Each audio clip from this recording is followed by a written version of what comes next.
नमस्कार दोस्तों, अदम्य एकेडमी के ऑनलाइन प्लेटफॉर्म पर आप सभी का हार्दिक स्वागत है। जैसा कि हम इस पशु परिचय भर्ती के रिगार्डिंग हम जो टॉपिक पढ़ रहे हैं, है ना, हम बहुत एक्टिव भी हो चुके हैं हम, और एक नया टॉपिक लेकर आया हूँ। उसका क्या नाम है? कृत्रिम गर्भाधान। क्या नाम है? कृत्रिम गर्भाधान नाम है, और इसको हम आज पढ़ने जा रहे हैं। इसको हम इंग्लिश के अंदर क्या कहते हैं? आर्टिफिशियल इंसेमिनेशन, AI के नाम से भी जाना जाता है। तो इसके बारे में आज हम अध्ययन करने वाले कि ये क्या होता है ना।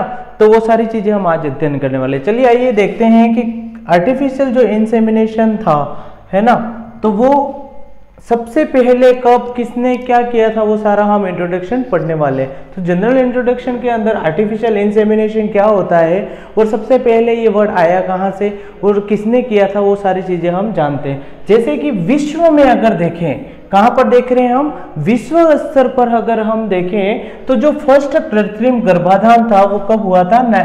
1777 के अंदर हुआ था। किसने किया था? लाफार्ज सीएलन लोजी के द्वारा हुआ था। क्या हुआ था? आर्टिफिशियल इंसेमिनेशन, कृत्रिम गर्भाधान करवाया गया था। फिर इसके बाद में जो भारत की बात करें, अगर भारत मोस्ट इंपोर्टेंट अगर क्वेश्चन पूछेगा, विश्व से पूछ सकता है या फिर इंडिया के लेवल से पूछ सकता है। तो जो भारत के हिसाब से अगर फर्स्ट कृत्रिम गर्भाधान कब हुआ था? 1939 के अंदर हुआ था। किसके द्वारा हुआ था? डॉक्टर संपत कुमार। ये most important, doctor Sampat Kumar हमें हमेशा एग्जाम के पॉइंट ऑफ व्यू से हमें ये डॉक्टर संपत कुमार सुनने को मिलता है। तो डॉक्टर संपत कुमार का संबंध किससे है? आर्टिफिशियल इंसेमिनेशन से है, ये ध्यान रखना है। और इन्होंने कहाँ पर किया था? मैसूर डेयरी फार्म कहाँ के? कर्नाटक की, ये यहाँ पर किया था। फिर क्या होता है कि ये जो इलाहाबाद कृषि संस्थान कहां पर है? उत्तर प्रदेश। कहां पर है ये इलाहाबाद कृषि संस्थान? कहां पर है? यूपी के अंदर है। और कृत्रिम गर्भाधान जिसको आर्टिफिशियल इंसेमिनेशन भी कहते हैं, इसको फर्स्ट फेलो काल्फ का जन्म पूछे तो 1946 में कहां हुआ था? इलाहाबाद कृषि संस्थान यूपी के अंदर हुआ था। ये हमें ध्यान रखना। आर्टिफिशियल इंसेमिनेशन का वर्ड होता है कृत्रिम गर्भाधान। कृत्रिम गर्भाधान मतलब यानी कि लेबोरेटरीज के अंदर या फिर कृत्रिम तरीके से यूज करना। मतलब एक तो होता है प्राकृतिक और एक होता है कृत्रिम। तो जो प्राकृतिक होता है वो प्राकृतिक तरीके से नर और मादा मेटिंग करेंगे और उसके उस तरीके से होगा। और फिर ये जो हमारा कृत्रिम गर्भाधान अगर होगा, तो जो कृत्रिम गर्भाधान आर्टिफिशियल इंसेमिनेशन है वो क्या होगा कि जो मानव अपना दिमाग लगाएगा और उसको किस तरह से सक्सेस करवाए, है ना। तो वो सारी हमारे मेथोडोलॉजी हम इसमें यूज लेते हैं। जैसे भेड़ का प्रथम क्लोन कौन सा था? उसका नाम था डोली, ठीक है ना। तो ये ध्यान रखना है। और कहां पर हुआ था? स्कॉटलैंड में, और जुलाई 1996 में प्रथम भेड़। इंपॉर्टेंट है, भेड़ का प्रथम क्लोन पूछा जाता है हमेशा, तो वो क्या नाम हो जाएगा?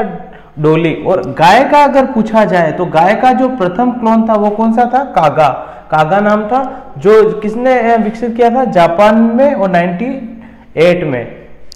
तो ये हमें ध्यान रखना है। फिर भैंस का अगर क्लोन पूछे तो वो कौन सा हो जाएगा? वो हो जाएगा हमारा गरिमा। फर्स्ट तो हमारा इस भैंस का जो किया था उसका नाम था प्रथम, है ना। वो किसके द्वारा विकसित किया था? NDRI के द्वारा विकसित किया था। और फरवरी 2009 में उसकी मृत्यु कब हुई थी? 7 दिनों के अंदर ही उसकी मृत्यु हो गई थी, मतलब सक्सेस नहीं हुआ था। लेकिन जब इसका भैंस का सेकंड क्लोन बनाया, उसका नाम हमने क्या रखा? गरिमा, जो कि सफल रहा, है ना। तो ये हमें ध्यान रखना है कि भेड़ का जो प्रथम क्लोन था उसका नाम क्या था, और जो गाय का प्रथम क्लोन था उसका नाम क्या था, और भैंस का जो प्रथम क्लोन था उसका नाम क्या था, वो भी हमें ध्यान रखना है, ठीक है ना। तो हमने देखा कि विश्व स्तर पर, भारत स्तर पर कृत्रिम गर्भाधान, और फिर भेड़ का प्रथम क्लोन, गाय का प्रथम क्लोन और भैंस का प्रथम क्लोन, ये सारी चीजें हमने देखा। और भैंस का जो प्रथम क्लोन था वो सक्सेस नहीं हुआ था, और जो सेकंड क्लोन हुआ था वो सक्सेस हो गया। उसका नाम क्या रखा था? गरिमा रखा था। ये हमें ध्यान रखना है। तो किसका क्या नाम रखा आर्टिफिशियल इंसेमिनेशन के अंदर? तो क्लोन के नाम भी पूछे जा सकते हैं। तो ये आपके एग्जाम के पॉइंट ऑफ व्यू से बहुत इंपॉर्टेंट हो जाएगा। चलिए चलते हैं अब नेक्स्ट स्लाइड पर और आगे हम देखते हैं। तो आगे देखते हैं कि आर्टिफिशियल जो वेजाइना होती है ना, आर्टिफिशियल वेजाइना, तो एक क्वेश्चन ये आता है कि उसका उपयुक्त जो तापमान होता है ना, कि आर्टिफिशियल इंसेमिनेशन जब कराएंगे तो आर्टिफिशियल जो वेजाइना होगी उसका हम टेम्परेचर कितना रखें, तो उसका जो टेम्परेचर होता है इन बिटवीन कितना होता है 39 डिग्री से 41 डिग्री सेल्सियस के अंदर। ये भी ध्यान रखना है कि आप डिग्री फ़ारेनहाइट के अंदर देख रहे हैं या डिग्री सेल्सियस के अंदर देख रहे हैं, तो ये भी आपको ध्यान रखना है कि यहाँ पर 39 से लेकर 41 डिग्री सेल्सियस में आपको ध्यान रखना है। तो और अगर फ़ारेनहाइट के अंदर पूछे, फ़ारेनहाइट के अंदर है ना, किस में पूछ रहे हैं, फ़ारेनहाइट, डिग्री फ़ारेनहाइट में पूछे तो 102 से लगाकर 106 डिग्री फ़ारेनहाइट हो जाएगा। तो ये आपको ध्यान रखना है ना।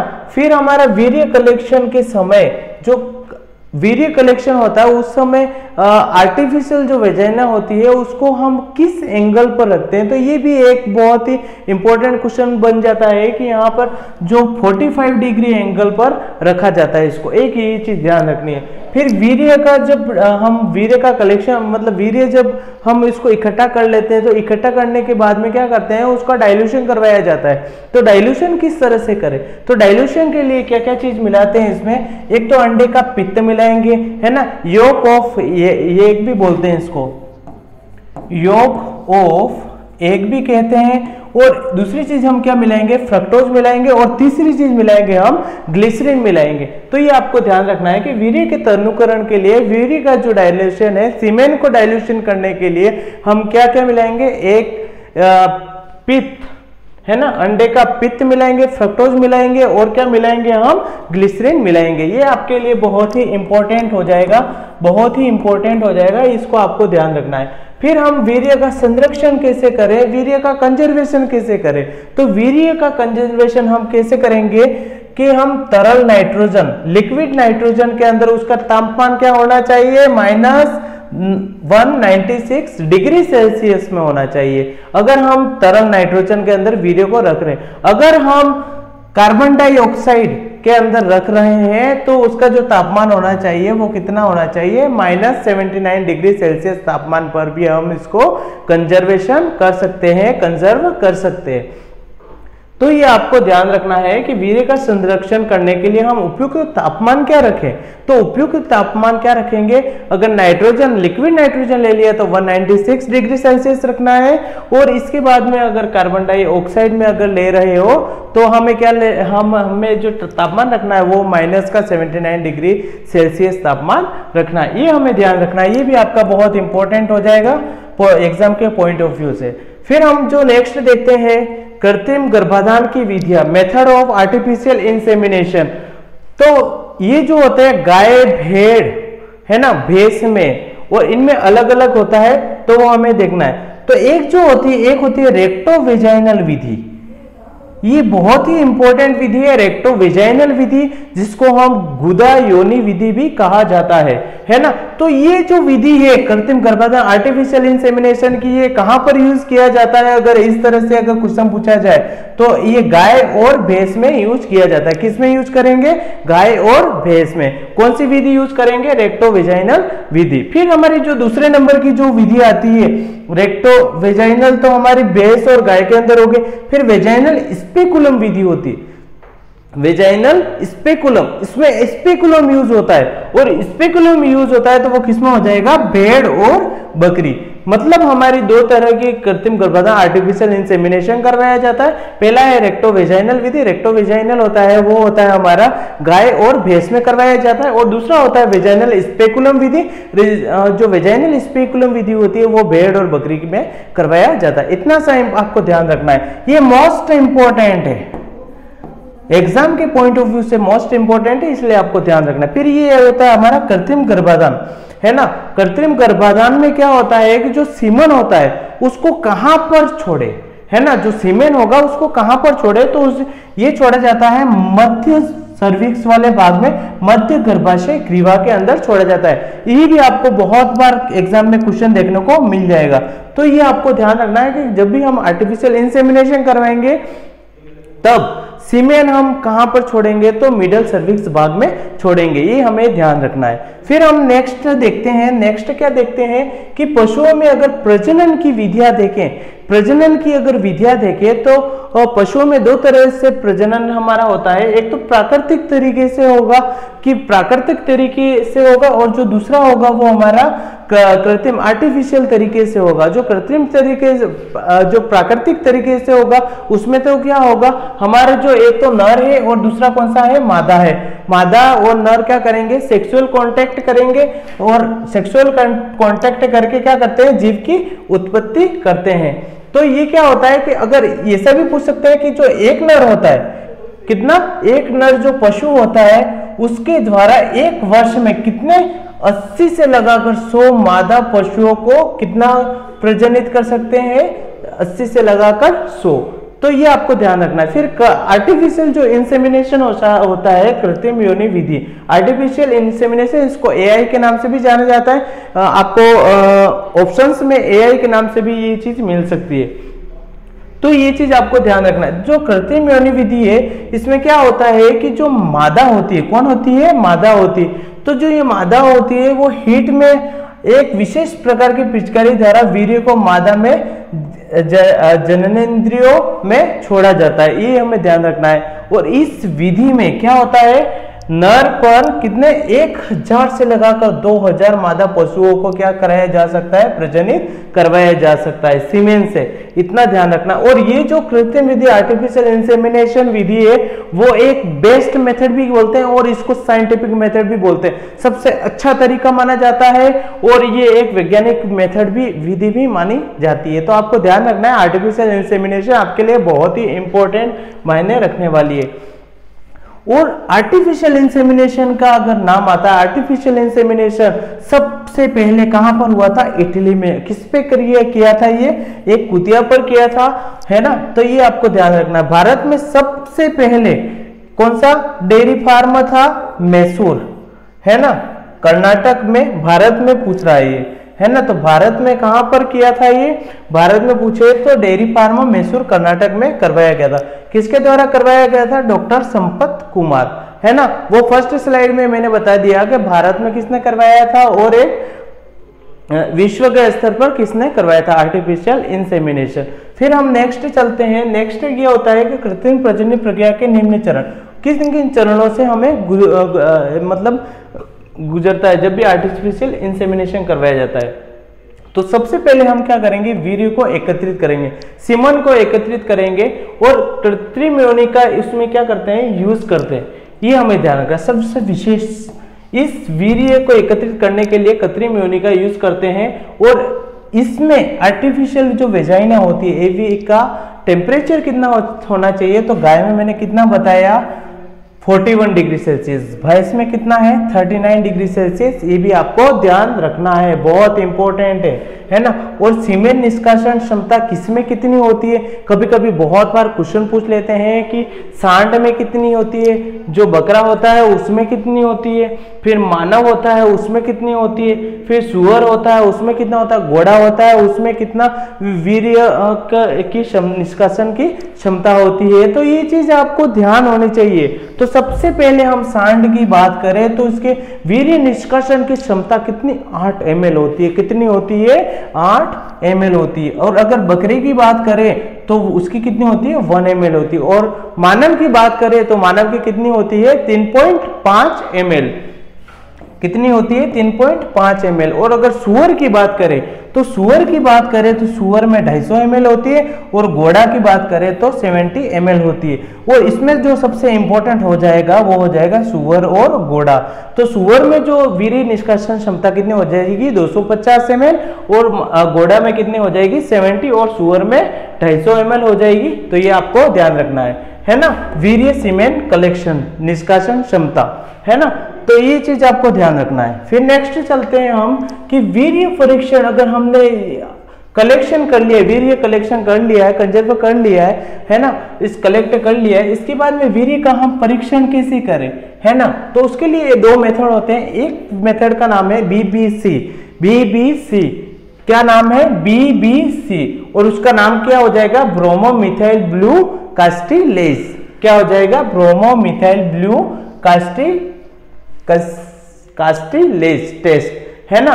तो इसमें क्या होता है, वीर्य का एक तो क्या देखते हैं, पीएच देखते हैं, और इसमें शुद्धता का परीक्षण करते हैं। किसकी शुद्धता? वीर्य की शुद्धता का परीक्षण करते हैं। ब्रोमोमिथाइल कार्टिलेज टेस्ट बोलते हैं, बीबीसी के नाम से भी जाना जाता है। तो ये आपको ध्यान रखना है ना। तो वीर्य का जो पीएच होगा वो नर जो गाय होगी, है ना, गाय जो होता है वो बेल के नाम से जानते हैं, और उसमें जो नर होता है उसमें कितना 6.8 हो जाएगा, है ना। तो ये आपको ध्यान रखना है। और अगर सांड का पूछे तो सांड का आप बता देना कितना होता है ना। फिर हम भैंस की बात करते हैं, भैंस नर में कितना 7.4 pH होता है, ये आपको ध्यान रखना है ना। फिर हम गाय और भैंस में वीर्य का अपेक्षित घनत्व अगर पूछा जाए, मोस्ट इंपोर्टेंट यहां से बहुत बार क्वेश्चन पूछते हैं, गाय भैंस में वीर्य अपेक्षित घनत्व पूछा जाए तो 1.03 होता है, ये आपको ध्यान रखना है। फिर एक और क्वेश्चन आता है कि जो वीर्य होता है ना, उसका पीला रंग किसकी वजह से होता है, एक ये पूछते हैं हमारे, है ना। तो वीर्य का जो पीला रंग होता है वो किसकी वजह से होता है? राइबोफ्लेविन की वजह से होता है, ये आपको ध्यान रखना है ना। तो वीर्य में एक गंध होती है, उस गंध किसकी वजह से होती है? एमिन्स। मतलब कलर तो किसकी वजह से होता है? राइबोफ्लेविन की वजह से, और उसमें जो गंध आती है वो किसकी वजह से होती है? एमिन्स की वजह से होती है। फिर जो दूसरा टेस्ट आता है वो होता है MBR। फर्स्ट तो हमने पढ़ा BBC, और दूसरा होता है MBR, methyl blue reductase test के नाम से भी जाना जाता है। किस नाम से जाना जाता है? MBR के नाम से जाना जाता है, मिथाइल ब्लू रिडक्टेज टेस्ट के नाम से भी जाना जाता है। इसे वीर्य में स्पर्म जो होता है ना, उसकी संख्या और उसकी गतिशीलता दोनों चीजें पता लगाते हैं हम। क्या क्या पता लगाते हैं? उसकी संख्या और उसकी गतिशीलता, दोनों चीजों का हम पता लगाते हैं। और जो स्पर्म होता है, जो वीर्य होता है, उसकी गतिशीलता लगभग कितनी होनी चाहिए? 40% होना तो आवश्यक है। 40% अगर उसकी गतिशीलता नहीं है तो मतलब वो कोई काम का नहीं है ना। तो ये चीज आपको ध्यान रखना है। फिर वीर्य का अगर तनुकरण मैंने बताया कि साइट्रिक एसिड, एक नई सी वर्ड आई।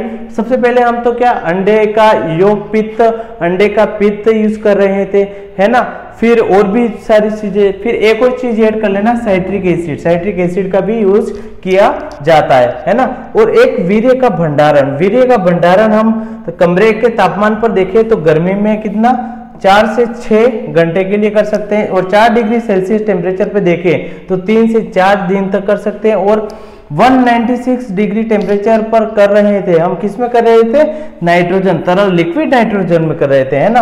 तो ये आपको ध्यान रखना। और 10 से 15 वर्ष तक स्टोर कर सकते हैं इस वीर्य को। और एक होता है क्रायोकेनाजार, तो इसमें भी वीर्य को क्या करते हैं? स्टोर करते हैं। और जब भी अगर एक कोई वीर्य होता है वो जमा हुआ वीर्य है तो उसको इन्फिनिटी टाइम, अनंत काल के लिए उसको स्टोर किया जा सकता है, ये भी आपको ध्यान रखना है। फिर हम अगर नेक्स्ट चले कि पशुओं में मध्य चक्र शुरू होने की आयु, मध्य चक्र और मध्यकाल क्या होगा।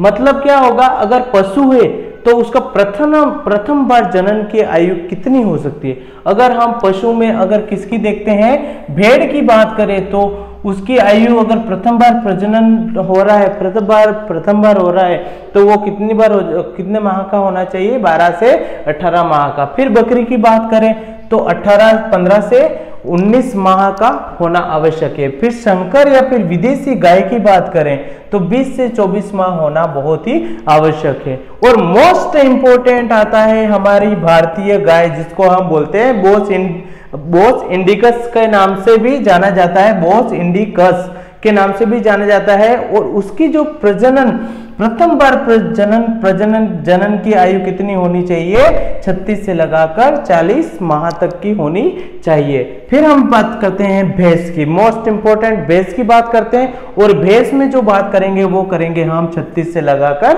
42 माह तक, है ना। फिर हम ऊंट की बात करते हैं, ये भी क्वेश्चन आ चुका है एग्जाम के पॉइंट ऑफ व्यू से, बहुत ही इंपॉर्टेंट है। और इसका हो जाएगा 36 से लगाकर 48 माह।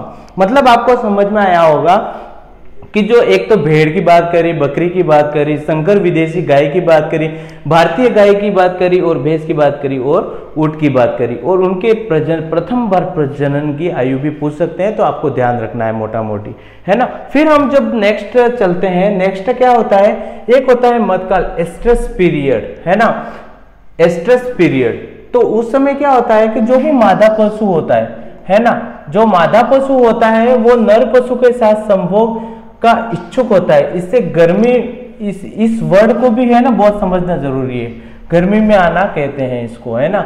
और पशुओं को गर्भित करवाने का काल मध्यकाल की अंतिम अवस्था कही जाती है, तो ये आपको ध्यान रखना है ना। फिर 3 वर्ड आते हैं, प्रोएस्ट्रस क्या होता है, एनेस्ट्रस क्या होता है, मेस्ट्रस क्या होता है और डाइएस्ट्रस क्या होता है। तो अगर मध्यकाल, महाकाल, है ना, तो मध्यकाल होगा, उससे पूर्व के जो लक्षण होंगे वो किस वर्ड से नाम से जानते हैं, प्रोएस्ट्रस के नाम से जानते हैं, ये मोस्ट इंपोर्टेंट है। एनेस्ट्रस अगर मादा पशु है, कौन सा पशु है, मादा पशु है, वो नर पशु के साथ समागम का जो भी समय है उस समय को क्या कहते हैं, एनेस्ट्रस। और मेस्ट्रस क्या होता है, मादा पशु में मद के सभी लक्षण होते हैं एक टाइम के बाद में समाप्त हो जाते हैं, और समाप्त होने के बाद जो वर्ड यूज में लेते हैं वो वर्ड कौन सा होता है, मेस्ट्रस। और डाइएस्ट्रस क्या होता है, महाकाल की अंतिम, मतलब क्या होता है, मध्यकाल, है ना, कौन सा होता है, मध्यकाल। और ये जो मध्यकाल होता है उसकी अंतिम अवस्था जिसमें पशु क्या होता है, गर्भित करवाने के लिए संभोग करवाया जाता है, और इसी को क्या बोलते हैं, डाइएस्ट्रस कहा जाता है। मतलब चारों ही ये जो वर्ड हैं ये बहुत ही इंपॉर्टेंट है, मतलब प्रोएस्ट्रस, एनेस्ट्रस, मेस्ट्रस और डाइएस्ट्रस बहुत ही इंपॉर्टेंट माना जाता है, और इन वर्ड में से कुछ भी आपको एग्जाम में पूछ लिया जाएगा, तो आपको ध्यान रखना है। फिर हम नेक्स्ट चलते हैं, तो मध्य चक्र क्या होता है। तो अगर ऊंट की बात करें, किसकी बात कर रहे हैं, और क्वेश्चन कहां से बनता है, गर्भकाल से क्वेश्चन बनता है। इस गर्भकाल से क्वेश्चन बनता है कि किसका कितना, जैसे ऊंट का कितना है तो 385, फिर भेड़ की बात करें तो कितने दिन का होगा, 147 दिन, बकरी की बात करें तो कितना हो जाएगा, 151 दिन, और गाय का बात करें तो 281, और भैंस की बात करें तो 310 दिन का हो जाएगा। और मध्यकाल की बात करें तो ये इतना इंपॉर्टेंट मान सकते हैं, बट यहां से क्वेश्चन आना बहुत ही कम चांस है। मोस्ट जो क्वेश्चन बनते हैं वो गर्भकाल के दिन से बनते हैं ना। तो और एक जो क्वेश्चन बनता है भेड़ के, यहाँ से बनता है मध्य चक्र कितना होता है। तो भेड़ का जो मध्य चक्र अगर पूछा जाए तो 16.5 दिन का मध्य चक्र होता है, एक ये बहुत इंपॉर्टेंट है। और भैंस का और गाय का तो ध्यान ही है, 19 से लगाकर 21 दिन क्या होता है, मध्य चक्र होता है। तो ये आपको ध्यान रखना है। फिर हम नेक्स्ट चलते हैं कि पशु में जो प्रजनन की जो विधियां है, एक तो होता है अंत प्रजनन, इनब्रीडिंग। जो इनब्रीडिंग वर्ड है, इनब्रीडिंग, अंत से ही हमको समझ जाना चाहिए कि अगर दो नस्लें हैं, वो एक ही मतलब जो नस्ल है मतलब एक ही प्रजाति की है, उसमें हम संकरण करा रहे हैं, तो वो नॉर्मली क्या हो जाएगा, अंत प्रजनन। और बहिः प्रजनन का क्या होता है कि बहिः प्रजनन का अर्थ ये होता है कि एक दूसरे का कोई संबंध नहीं है ना, एक नस्ल दो पशुओं के बीच संगम हो सकता है। मतलब क्या होता है कि एक ही नस्ल हो, लेकिन क्या है कि दो पशुओं के बीच में संगम हो सकता है। इस बहिः प्रजनन और अंत प्रजनन में मतलब इसमें तो एक नस्ल थी और इसमें एक दूसरे की नस्ल हम करवा सकते, भिन्न भिन्न नस्लों के बीच में मेटिंग करवाई जा सकती है। तो ये चीज ध्यान रखना। फिर हमारा बहिःसंकरण, आउटक्रॉसिंग क्या होता है, मतलब हम एक पीढ़ी नहीं देखकर, दूसरी पीढ़ी नहीं देखकर, तीसरी पीढ़ी नहीं देखकर, चौथी पीढ़ी नहीं देखकर, पांचवी, छठी से सातवीं और आगे चलें तो हम उन पीढ़ियों का अगर लक्षण, उनके लक्षण भी हमें नहीं मिलने चाहिए, नर और मादा दोनों के, है ना। तो ऐसी अगर हम क्रॉसिंग करवाते हैं नर और मादा के अंदर, तो फिर वो कौन सी कहलाती है, बहिःसंकरण, आउट क्रॉसिंग कहलाती है। फिर एक आता है क्रॉसिंग ब्रीडिंग, है ना। मोस्ट इंपॉर्टेंट जो क्वेश्चन बनता है संकरण, है ना, क्रॉसिंग ब्रीडिंग। तो श्रेष्ठ नस्ल लेते हैं, किसकी लेते हैं, नर की, और श्रेष्ठ नस्ल किसकी लेंगे, मादा की। मतलब एक तो नर की जो श्रेष्ठ नस्ल है और एक लेंगे जो मादा है उसकी श्रेष्ठ नस्ल, दोनों की क्या कराएंगे, मेटिंग कराएंगे, मतलब सेक्सुअल कांटेक्ट कराएंगे, है ना। तो उससे क्या होता है कि एक नई नस्ल, एक अच्छी शक्तिशाली नस्ल की मतलब उत्पत्ति होती है। तो जैसे देखते हैं कि भेड़ की बात करें, किसकी बात कर रहे हैं हम, भेड़ की बात कर रहे हैं। और ये भेड़ कौन सा है, हिसरडेल, वर्तमान में श्रेष्ठ गुण वाले भेड़, इंपॉर्टेंट है ना, कौन सा है, संकरण में भेड़, भेड़ में हिसरडेल वर्तमान के अंदर श्रेष्ठ गुण वाले भेड़ के अंदर आता है। और इसकी मेटिंग किस किस से करवाई थी, बीकानेरी एविज तो कौन सा था, मादा, और मेरिनो रैम्स कौन सा था, नर था। मतलब आज की जो क्लास हुई उसमें आर्टिफिशियल इंसेमिनेशन जो मेन इंपॉर्टेंट टॉपिक था उसके बारे में आज हमने पढ़ा। और आशा करता हूं कि आपको सारी चीजें समझ में आई होगी। जैसे कि हमने मेथड ऑफ इनब्रीडिंग, पशु प्रजनन की विधियां देखी, फिर हमने मध्य एस्ट्रस साइकिल किसका कितना होता है वो सारी चीजें देखी। फिर हमने देखा कि मध्यकाल जो एस्ट्रस पीरियड है वो कितना किसका क्या होता है, और प्रोएस्ट्रस, एनेस्ट्रस, मेस्ट्रस और डाइएस्ट्रस क्या क्या चीजें होती है, और इन शब्दों का अर्थ क्या होता है, वो सारी चीजें हमने देखी। फिर हमने देखा कि पशुओं में मध्य चक्र शुरू होने की आयु, ये वाली जो प्रथम बार जो जनन की आयु जो होती है कि कब परिपक्व हो जाते हैं, तो वो सारी चीजें देखी। फिर हमने देखा कि हमने जो वीर्य परीक्षण करते हैं उनके कौन कौन से मेथड है तो वो देखे, वो बहुत इंपॉर्टेंट है। फिर हमने देखा कि कृत्रिम प्रजनन प्रक्रिया के जो चरण होते हैं, वीर्य को एकत्रित करना वगैरह, वो सारी चीजें देखी। फिर हमने पशु के प्रजनन विधि प्राकृतिक और कृत्रिम तरीके से वो चीज देखी थी, ठीक है ना। इस तरीके से हमने ये जो टॉपिक है कृत्रिम गर्भाधान है ना, तो ये बहुत अच्छे तरीके से पढ़ा है। और यहाँ से मैं आशा करता हूँ कि कुछ ना कुछ क्वेश्चन आएगा और आपको ये बहुत अच्छे तरीके से पढ़ना है ना। और फिर हम नेक्स्ट टॉपिक के साथ में मिलेंगे, ठीक है ना। इसी के साथ में मैं अपने वाणी को विराम देता हूँ। जय हिंद, जय भारत, थैंक यू।